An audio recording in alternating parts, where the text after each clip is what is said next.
because I have the worst computer battery in the world, so I probably have one more prospect in me before I have to jump off and let this thing charge for the night. Can we talk about Lowen Coleman-Brusa? Because I think he's I knew you were criminally getting underrated. there, Roman. Yeah, let's do it. I have to. Bro, he explodes. The way he explodes into defenders is unique, bro. Like, so it may not be, oh my God, the size that, bro, when we talk about, the 5 frame, 6'5", 285 is an elite frame. Yeah, exactly. He's going to grow into it. You can't teach the way he moves. Bro, you can't teach that. At all. And then when he hit, I don't know how much I like his helmet hitting first a lot, but like when he leverages into you, bro, he knocks people to hell back. And it doesn't matter what their size is. I don't care that he's playing at Kennedy.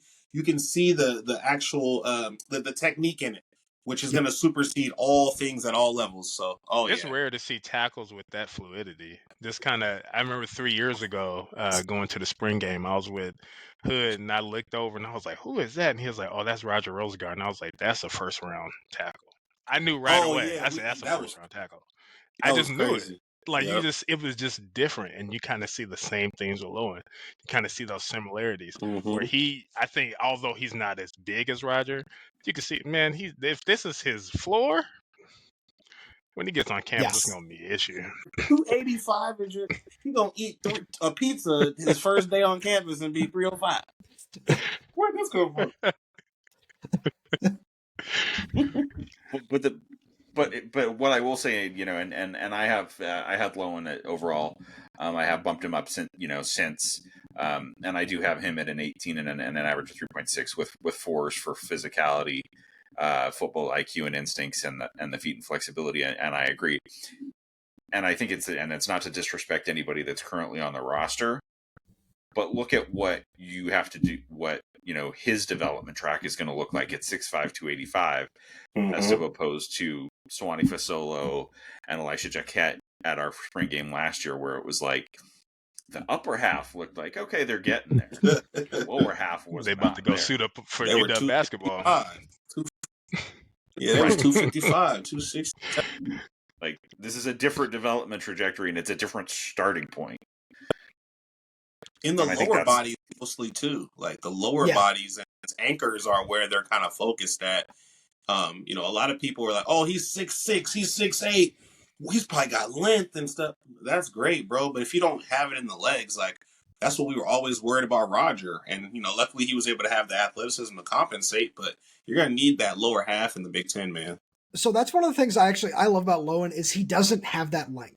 And it's very obvious he doesn't have those, 34, 35-inch arms that everyone's always clamoring for when it comes to playing tackle. So if he never plays tackle day in his life, I'm not going to bat an eye. I'm not going to be mad about that because it's the explosiveness. And it's the fact that, like, you talk about the anchor hood, you talk about the lower half and everything he does.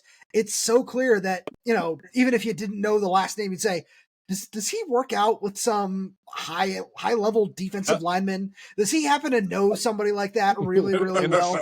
Because you can tell he's so technically sound with a lot of the things that he does. The way he mirrors guys when he is playing tackle, he does that at a really, really high level. You're not going to see, no offense, you're not going to see a lot of elite competition in the Metro League. Shout out to David Schwartzel and FAC Ollie. Like they're awesome players. They're balling, but you're not going to see a lot of other talent like that year in and year out. So you just have to watch the way he moves and you watch the way he does all these things.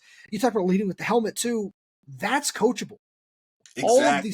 All of these intangibles. It's insane to me that he's not even in the top 20 in the state of Washington. Yeah. That doesn't make any sense. With the leverage of your brother there too, that you would have thought that the more eyes would be on you too, and like your actual game film. But his offer list is one of the most confusing things in the world to me.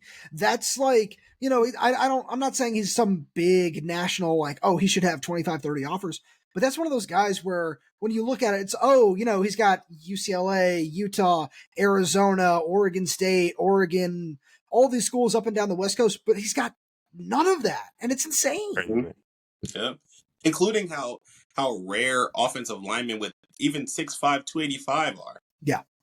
On the West Coast in general, to think that he wasn't, this high, priority or commodity on the West Coast is crazy. So I completely agree with that. Yeah, I'm gonna dive in a little bit more in the Lowen as well too, like more of like, you know, the off the field acumen and stuff like that, like where he's training and stuff like that. I'm gonna monitor that a little bit more just to see how he potentially may, you know, contribute early too, because I would say a lot of these offensive linemen, you know, we lost like Marmar last year because we didn't even have a third offensive line. You know, getting some of these young offensive players, you know, out in the field, being able to see them and really get a quality eval on them, that's the opportunity that guys like Brusa can supersede some of these guys above him. So